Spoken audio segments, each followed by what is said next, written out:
ഒഴിയാൻ പറ്റാത്ത സത്യമുണ്ട്, നിഴലായി മൗത്ത് കൂടെയുണ്ട്. സക്കറാത്തിന്റെ സമയമുണ്ട്, സംശയം വേണ്ട മരണമുണ്ട്.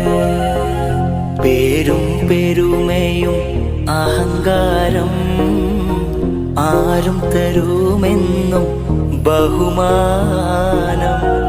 അസ്രായീൽ വന്ന് റൂഹെടുത്താൽ അത് മുതൽ നിൻ പേര് മയ്യത്ത്.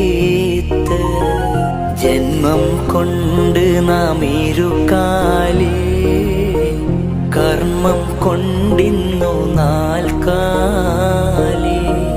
ധർമ്മം ഫിത്ന ഫസാദായി,